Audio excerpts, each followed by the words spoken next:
오늘 로마서 5장 1절부터 6절 말씀으로 하나님의 선한 능력으로 라는 제목으로 말씀을 나누고자 합니다. 지난 주일 설교를 잠깐 리뷰를 하겠습니다. 올 한 해 우리 교회가 오직 의인은 믿음으로 말미암아 산다. 그래서 여러분들이 그 믿음이라고 하는 그 단어를 잘 마음에 품으시고 형성을 잘 하셔야 됩니다. 믿음이라는 단어를 오해를 하면 교회 이름은 교회인데 무당집이 돼버리고 이름은 교회인데 절간이 되고 그렇게 어렵지 않게 믿음이라는 걸 오해하면 전혀 다른 일이 벌어집니다. 말만 성경, 말만 예수, 말만 이 기독교인 용어만 쓰지 그 마음과 생각은 그 믿음을 오해함으로 전혀 다른 일들이 벌어질 수 있습니다. 그래서 그 믿음이라고 하는 단어를 오직 의인은 믿음으로 산다 할 때 거기 로마서 1장 17절에 복음에는 하나님의 의가 나타나는데 믿음으로 믿음에 이르게 한다고 했어요. 어디에서부터 어디로 가는 것을 하나님께서 하시겠다. 그래서 앞에 믿음과 중간 믿음 또 완성되는 믿음을 저는 사람의 삶을 비유해서 사람으로 태어나는 것, 부모의 은혜로 태어나고 부모의 100% 힘으로 태어나지만은 나는 모른다. 그러나 태어나서 김씨인지도 모르지만은 태어나 보니 내가 김씨고 태어나 보니 이씨고 박씨인 것처럼 인식은 나중에 합니다. 내가 남자인지 여자인지도 나중에 인식해요. 그러면서 여자답게 남자답게 사람답게 살아가는 게 우리에게 주어져서 학교도 열심히 하고 운동도 열심히 하고 뭔가 주어진 일에 더 충성하려고 하다가 우리의 삶은 마칩니다. 이걸 믿음으로 그대로 해서 제가 도표에 보여줬던 것처럼 도표를 잘 보시면 믿음의 출생은 요한 1서 5장 1절에 하나님은 우리를 낳으십니다. 그래서 오늘 본문으로 말하면 우리가 원수였고 연약하고 하나님 찾지도 않았는데 하나님이 우리를 먼저 사랑하셔서 먼저 내가 너를 자녀 삼겠다 해서 그 사랑을 확증하기 위해서 예수를 보내고 예수를 죽이고 예수를 부활시킨 일들을 하셨다. 그래서 바울 같은 경우는 다메섹으로 가다가 예수를 인식합니다마는 나중에 디모데에게 그러죠. 나는 출생 전부터 하나님이 택하셨다고. 예수를 안 거는 30대였는데 예수를 만난 거는 30대였는데 나중에 알고 보니 하나님이 나를 창세전에 택하셔서 이렇게 말을 해요. 그게 출발입니다. 그건 내가 한 거 없어요. 출생도 안 했는데 내가 뭘 하겠습니까? 하나님의 은혜로 나는 출발합니다. 자, 인식합니다. 이제 내가 인식을 하는 그 시점이 내가 은혜 받는 시간, 누구는 중학교 때, 누구는 청년 때, 누구는 얼마 전에, 누구는 작년이 되어서 그렇게 인식을 합니다. 그때부터 나는 예수를 믿었다고 제가 또 여러분이 이제 느끼는 거죠. 우리는 사실은 그때부터 구원이라고 생각하는데 사실은 아니, 그 전부터 출발이었습니다. 그래서 믿음이라는 단어가 이 인식 이전에는 하나님의 은혜로 100% 되고 정말 하나님의 은혜로 출생하게 하고 자라게 하시고 인식 이후부터 하나님의 믿음은 신뢰입니다. 하나님이 얼마나 나를 사랑하시는지 어떤 상황을 주셔도 하나님이 나를 사랑하신다는 거. 은혜 주셔서 사랑하지만은 다니엘처럼 그리 아니하실지라도 하나님은 나를 사랑하신다고 신뢰하는 믿음으로 더 많은 신뢰. 그래서 내가 요만큼 알면 요만큼 신뢰. 하나님 조금 더 잘 알면 더 많은 신뢰. 우리가 사람 관계에도 잘 모르는 사람이면 신뢰 안 하죠. 근데 조금은 압니다. 동성명 정도 했습니다. 좀 믿으려고는 해요. 근데 잘 압니다. 가족입니다. 잘못돼도 나는 가족이니까 덮어놓고 신뢰하는 그 신뢰의 농도가 다른 것처럼 인식 이후부터 하나님을 배워갑니다. 알아갑니다. 그러면서 더 많은 신뢰를 하죠. 나중에는 목숨을 내어 걸어도 하나님은 나를 살릴 수 있고 살리신다는 것을 신뢰합니다. 그래서 이 믿음이라는 단어를 분해해 보면 인식이라는 기점으로 은혜, 신뢰 이건 아닙니다. 은혜는 처음부터 끝까지 계속 있습니다. 천국 가도 은혜를 베푸실 거예요. 그러나 신뢰는 지금부터 열심히 신뢰하셔야 합니다. 그래서 우리의 인생에 제가 주보에 두 번째 썼던 것처럼 우리 신앙생활이라는 것은 하나님을 얼마나 신뢰하는 걸 얼마나 연습하느냐의 문제지. 내가 이거 했으니까 주세요 이렇게 되지 않습니다. 내가 금식기도 했으니까 40일 금식기도 했으니까 성경 제가 천독했으니까 그렇게 하는 이런 어떤 주문이 아니에요. 사실 우리나라 교회 예전에 제가 한 25년 30년 전 처음 부교육자 생활할 때도 어떤 우리 부산에 계신 어떤 집사님이 요즘 영이 계속 이래서 기도원에 갔더만은 하루에 주기도문 600번 하라고 그래가지고 그래서 뭐 들고 다니는지 아시죠? 숫자 세는 거 똑딱똑딱 하는 거 그거 이렇게 들고 다니면서 주기도문 한 번 외우면 한 번 또 외우면 톡 그래가지고 600번 외워야 되니까 근데 사실 그거는 불교나 천주교는 어떻게 하죠? 묵주로 하죠. 묵주로 한 바퀴 돌리면 몇 번. 그러니까 그거 10번 돌리면 마치 우리 기독교가 이 성경이 그런 주문이 있는 것처럼 되어 있습니다. 그러나 기독교 뺀 모든 경전이나 그런 것들은 그런 거 있습니다. 그렇게 하면 그 정도 가면 1도 가고 뭐 100도 가고 1000도 만독하면 주역 같은 경우 만독하면 귀신 된다고 하는 이 신선이 된다고 하는 그런 게 있지만 성경은 유일하게 방법은 이야기 안 하고 우리 보고 태워놓고 그 다음에 태워놓은 목적대로 하나님이 갈 거니까 성경 뭐냐? 우리를 자꾸 설득을 시켜요. 내가 너 아버지다. 너 못 믿겠냐? 아브람 봐라. 아브람이라는 사람이 있었는데 내가 이래 만들어가지고 믿음의 조상 만들었다. 내가 그런 하나님이다. 또 그래도 못 믿겠습니다. 그러니까 이삭도 보여줘서 야곱도 보여줘서 내가 이런 하나님이다. 근데 내가 너 사랑한다. 그러니까 이 성경이 우리에게 콜링하고 아까 우리 자녀 인도자가 하나님께서 우리에게 주신 카톡이는 성경이 그런 메시지, 내가 너를 사랑한다는 메시지로 우리를 이렇게 억압하거나 너 안 하면 죽어 이게 아니라 내가 너를 얼마나 설득하시는 거예요. 설득. 사실 우리는 훨씬 더 어른입니다. 우리 아이들 집에 그러잖아요. 아이들이 어른이고 어른들이 막 알아서 키워야 되잖아요. 그죠? 마찬가지로 지금 하나님 우리를 어른 대접하려고 하나님이 지금 막 열심히 몇천 년 동안 지금 힘들게 일하고 계시는 것 같이 보입니다. 그러니까 성경이 우리를 사랑한다는 하나님이 얼마나 우리를 사랑한다는 걸 보여주시려고 하는 근데 그 보여주는 게 결국은 사람 시대마다 무슨 일이 벌어지냐 하나님이 뜻하시는 대로 무조건 된다는 거예요. 물론 그걸 이제 잘못 이해하면 이제 숙명론이죠. 하나님 다 정해놨으니까 내가 아무것도 안 해도 돼 이러진 않습니다. 사실 우리 부모들의 그 소망이 있죠. 부모들은 아이가 어떤 일이 되기 위해서 학원도 보내고 막 이렇게 쪼옵니다. 근데 아이들 입장에서는 사실은 그거 왜 부모들이 자꾸만 나를 이렇게 힘들게 하는지 이렇게 생각하죠. 입장이 달라서 그래요. 선수들 보시면 태능 선수촌에 들어갔음에도 불구하고 코치들은 정말 어려운 거 막 시키는데 선수들은 왜 이걸 하는지 모르겠다고 자기는 잘한다고 이러는데 훈련이 힘들면 도망가잖아요. 그지? 딱 하나님도 마찬가지입니다. 하나님은 목표를 벌써 그리스도의 장성한 분량까지 딱 정해놓으셨어요. 하나님은 우리를 하나님과 화목하는 걸로 정해놓으셨어요. 그래서 하나님은 목적이 분명하시고 이걸 알기 때문에 우리에게 이걸 아는 분이 자꾸만 메시지를 주는데 우리는 어디서 시작하고 어떻게 시작하고 지금 가는 과정밖에 안 보이기 때문에 왜 하나님이 이런지 모르는 거예요. 왜 부모님이 이렇게 힘들게 저도 힘들고 부모님이 힘들데 왜 돈 쓰가면서 이렇게 학원 보내시냐고 이거 필요 없다고. 그럼 애들 입장. 부모는 이게 효력이 없을 것 같음에도 불구하고 어쨌든 내 아이니까 돈을 벌어서라도 이 아이에게 뭔가를 자꾸 시키려고 해요. 왜요? 목적이 달라서 그래요. 하나님이 그렇습니다. 사실 지금 우리 둘째가 이제 시인이 태어나고 이제 둘째가 딱 태어났을 때 우리 주변에 어떤 사람이 유명한 사람이면 박찬호가 유명한 사람이었습니다. 대박을 터뜨리는 대표. 그래가지고 이제 우리는 삼형제니까 저희 아버지가 야구 선수 출신이셨어요. 그래서 한국전력 계시고 야구하셨는데 우리 삼형제를 다 운동을 그나마 잘해서 뭔가 하고 싶었었습니다. 그래가지고 이제 첫 손주가 딱 태어나니까 우리 동생들이 박찬호 만들자. 예, 등치는 되는데 이제 운동신경이 있는지 없는지는 이 밖으로 안 보이더라고요. 운동신경이 있는지 없는지 모르고 박찬호가 대박이니까 90년대 후반이니까 예, 박찬호 만들자고 뭐 이런 이야기를 했어요. 이 말씀은 부모가 목적을 정한다고 다 되지는 않습니다. 우리는 그렇게 전능하지 않습니다. 하나님은 우리를 태어나기에도 전부터 하나님은 하나님의 형상을 우리에게 심으시고 하나님의 형상의 그 영광스러운 게 완성되도록 하나님은 디자인하셨어요.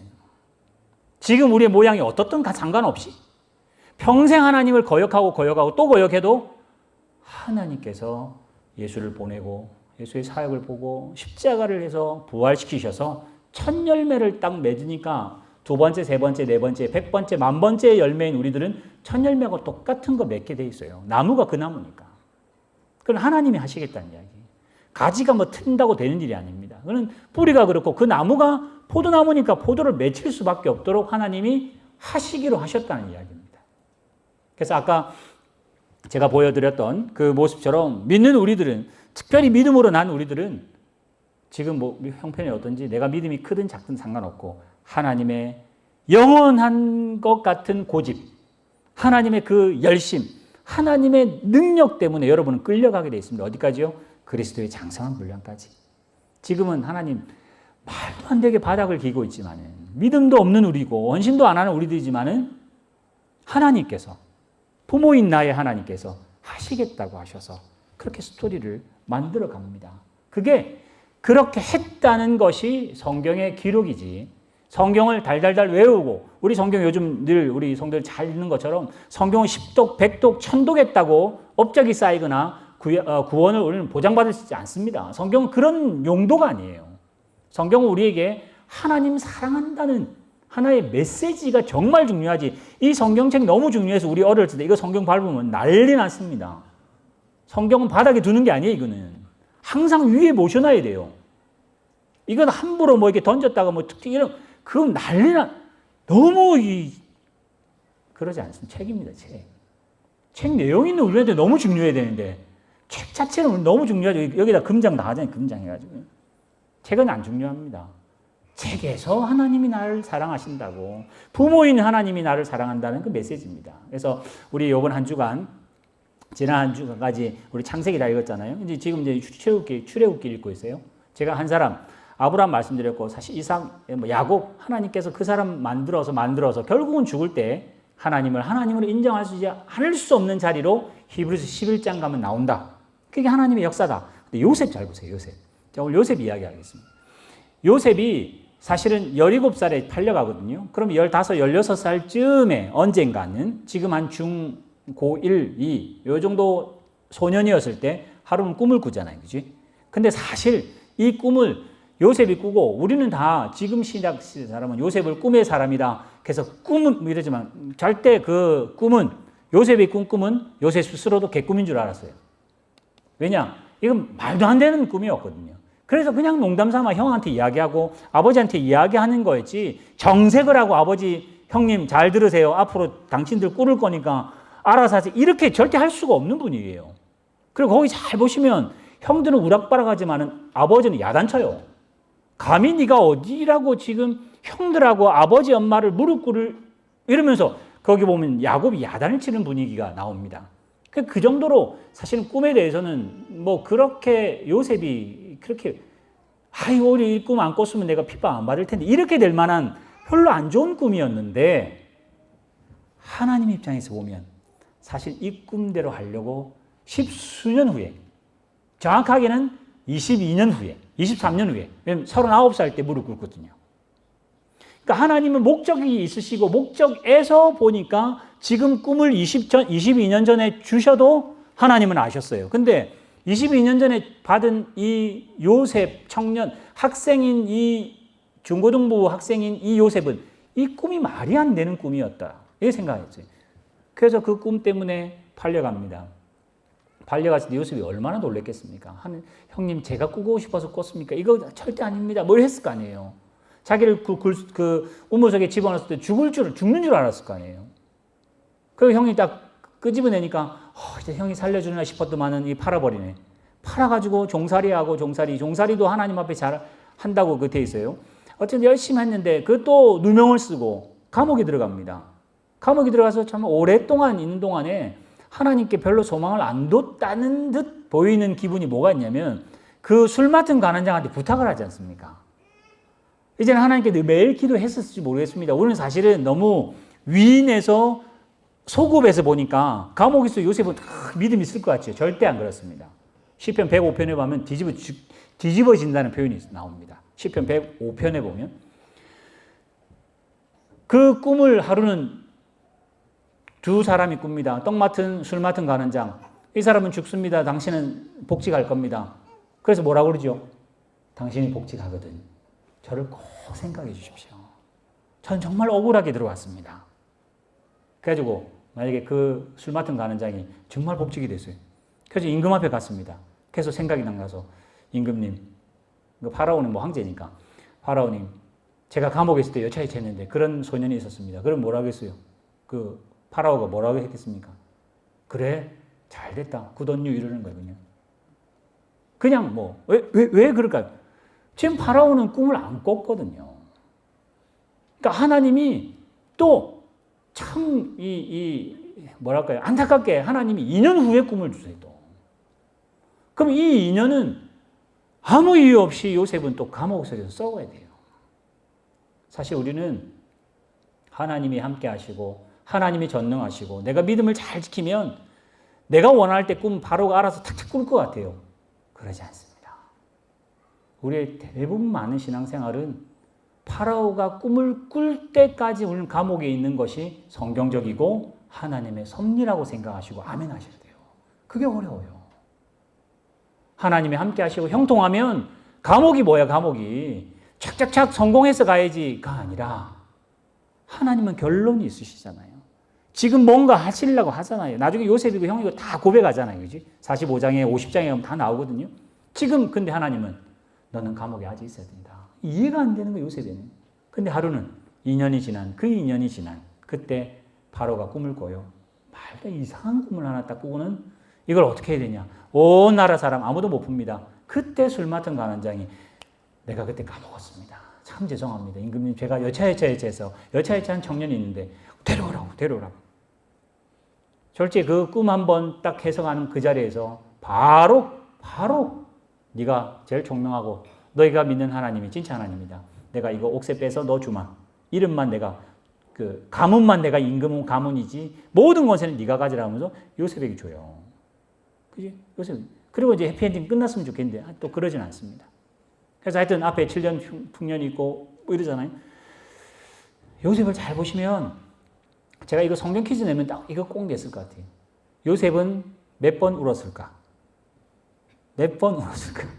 이거는 아주 난이도, 이게 난이도가 아주 높은 거예요. 요셉은 한 7번, 8번 울었습니다. 생각보다 많이 울었습니다. 예수님은 몇 번 웃었을까? 한 번도 안 웃었습니다. 성경에는 한 번도 예수님 웃었다는 표현은 없어요. 우셨다는 표현이 여러 개 나오는데. 그럴 때 있으면 안 웃었겠습니까? 분명히 웃었겠죠. 근데 이제 성경을 쓰자는 게 뭐 우는 거 숫자 세자고 쓰는 건 아니니까. 근데 요셉을 잘 보시면 우는 게 여러 가지 있어요. 태어났을 때도 울었을 거고, 형들한테 잡혀가지고 이렇게 울물에 들어갔을 때도 울고불고 생 난리가 났을 텐데, 그 표현 없어요? 언제 나죠? 형들이 왔을 때. 형들 못 보게 울어요. 그지? 나중에 이제 베냐민 데려왔을 때, 또 막 베냐민 보고 막 울어요. 그 나중에는 이제 못 참아가지고, 그지? 그 연극이나 영화에 보면 중간에 커튼이 딱 있어가지고 요셉이 애국말로 통역을 하니까 요셉이 생각도 못했는데 동생 딱 데려와가지고 울고불고 막 그래서 목을 껴안고 막 울었다가 나오죠. 그럼 또 언제 울죠? 아버지 왔을 때. 야곱이 왔을 때 서로 부둥켜 안고 한참 울었다고 돼 있어요. 한참 울었다고 돼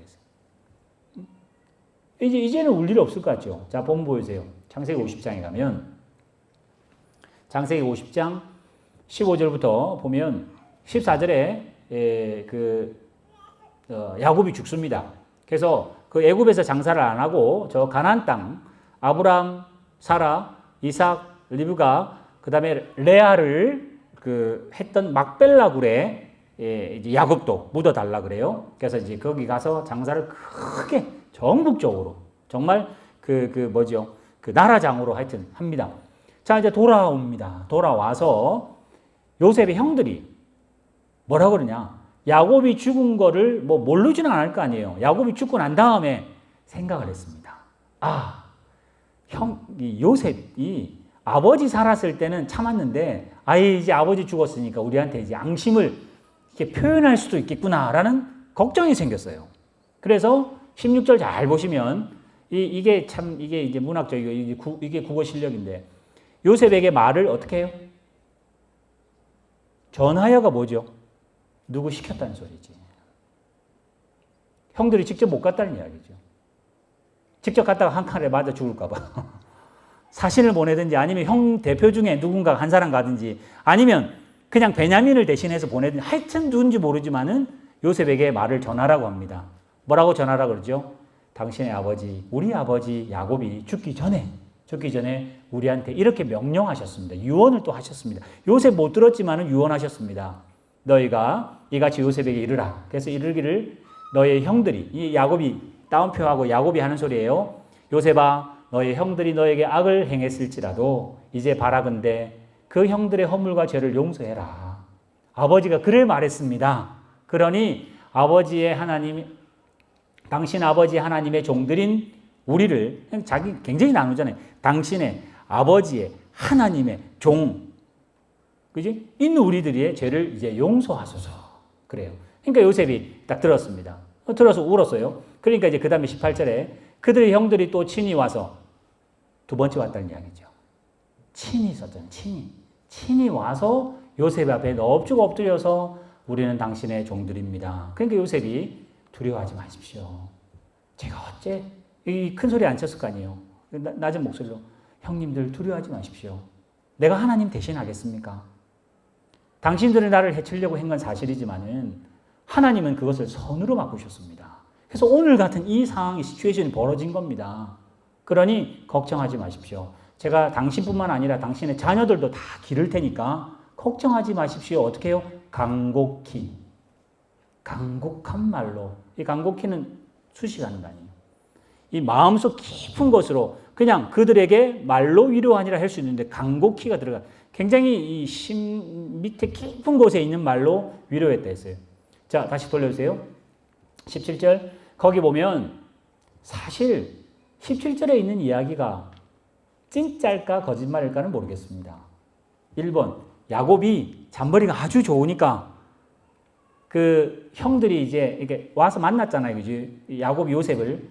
그래서 요셉이 이실직고합니다. 뭐 악한 감정으로 한 건 아니고 사실 아버지 그때 제가 그 늑대를 만났는데 이렇게 막 상처 입고 했는데 도망왔는데 누가 나를 해가지고 나는 이래서 결국은 총리됐습니다 해서 이렇게 포장을 할지 아니면 진짜 사실 그대로 사실 형들이 여차여차해서 여차했는데 근데 지금 이렇게 됐습니다. 아버지 제가 그에 대해서 악한 점 없습니다. 이렇게 했는지 결국은 요셉이 아버지한테 소개했을 거 아니에요. 그지? 지금 이 22년을 어떻게 살았는지 이야기했을 거 아니에요.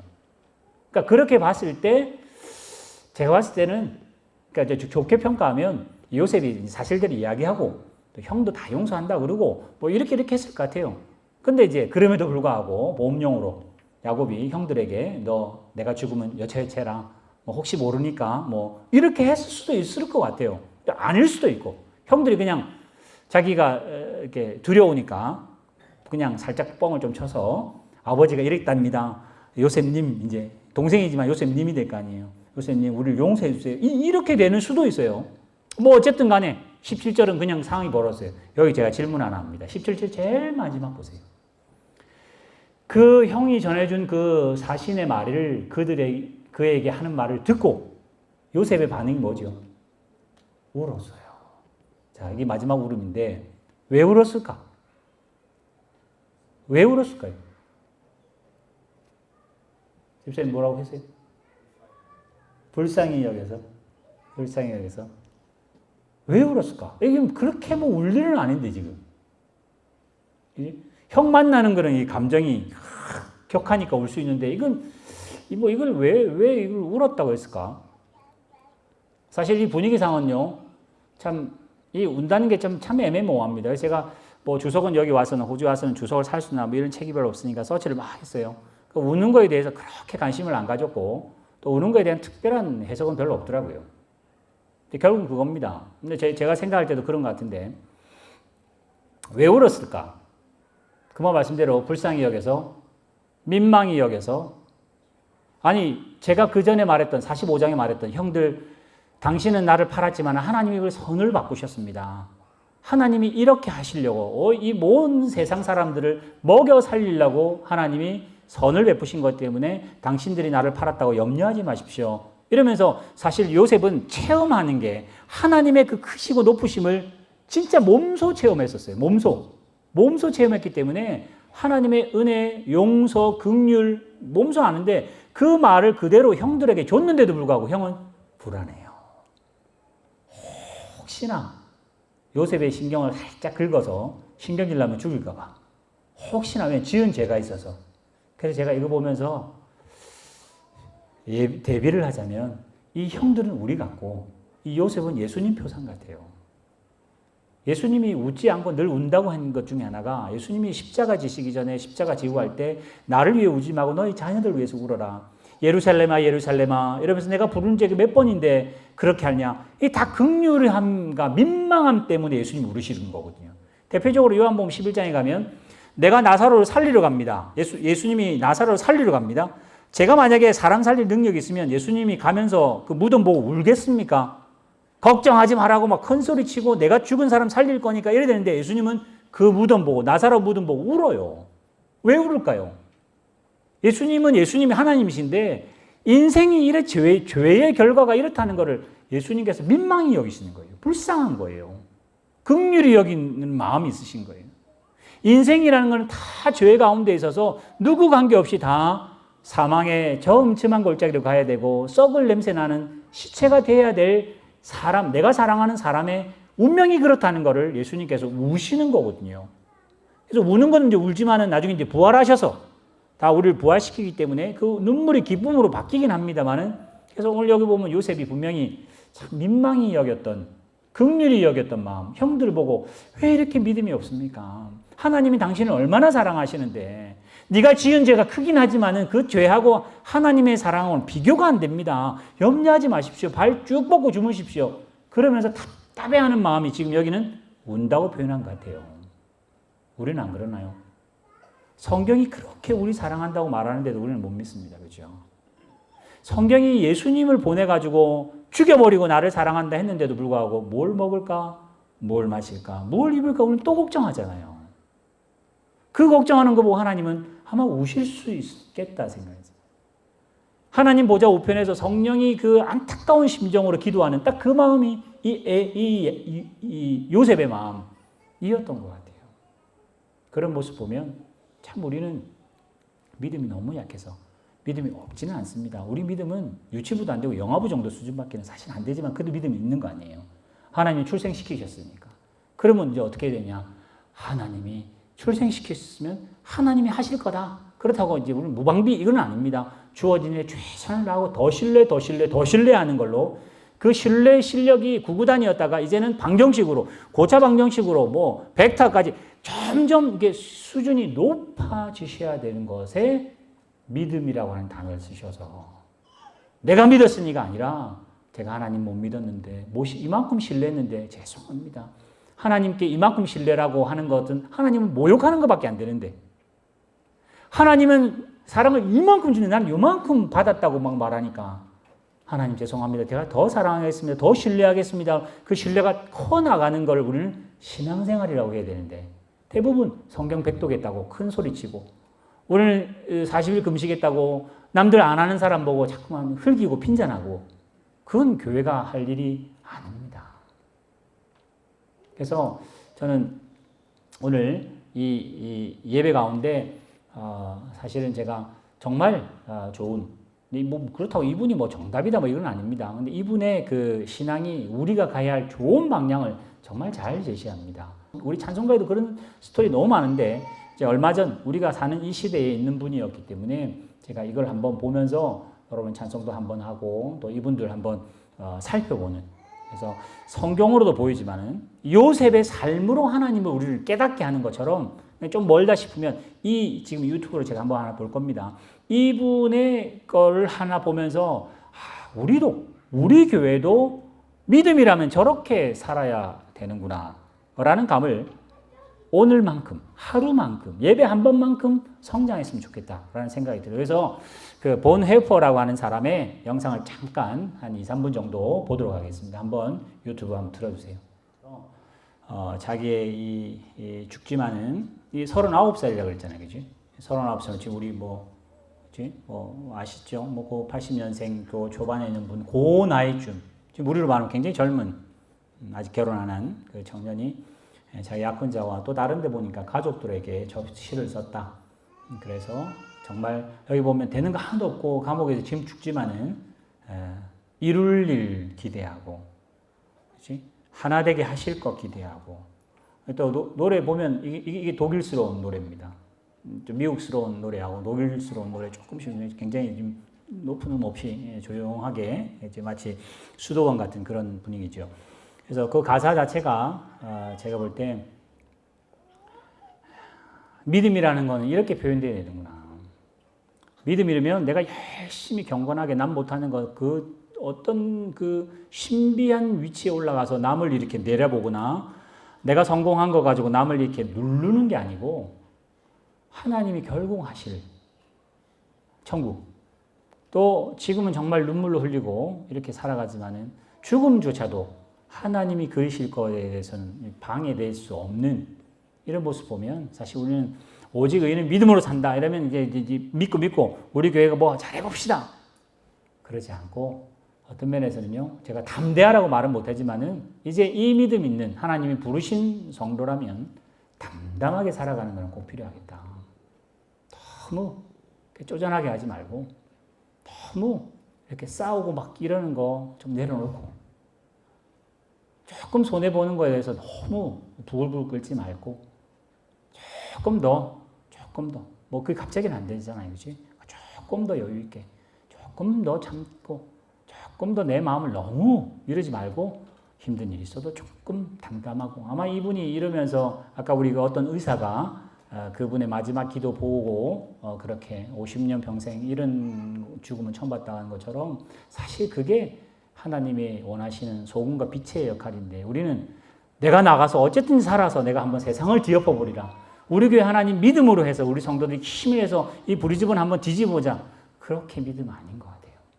하나님이 모세를 부르잖아요. 아브라함에게 그러거든요. 400년 동안 네가 종살이 하다가 나중에 400년이라는 그 이야기를 아브라함에게 하시거든요. 그럼 우리는 지금 100년쯤 있는 사람인지 몰라요. 근데 지금 우리가 모세 되자고 막 덤빌 수 있나요? 그거 안 됩니다, 그거는. 2년이라고 하는 꿈의 기간을 하나님이 기다리게 바로로 하여금 2년 후에 꿈을 꾸게 하는데 2주도 안 돼가지고 자기 꿈 해석 잘한다고 요셉이 막 들고 일어나면 그건 아니에요. 하나님이 400년이 채워질 때까지는 뭐 해야 될까요? 모세의 할아버지, 그 할아버지는 그냥 종살이로 평생 살다가 죽어야 돼요. 어떻게 해요? 모세 할아버지 태어나고 만들고. 그 모세 할아버지는 종살이로 평생 살다가 모세 아버지 태어나게 하는 걸로 그냥 살다가 아무 기록도 없이 그냥 죽어요.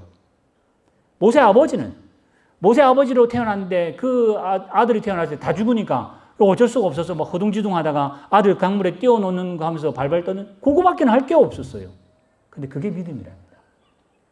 그 400년을 400년답게 종살이 하는 게 믿음이고 2년은 2년 동안 감옥에 그냥 묵히는 게 신앙인데 그게 믿음인데 우리는 자꾸만 내가 믿고 내가 있으니까 우리가 하고 성경에 이렇게 기적이 많은데 하나님이 하실 겁니다. 우리가 하는 게 아니고. 그러니까 오직 그래서 의인은 믿음으로 살아야 돼요.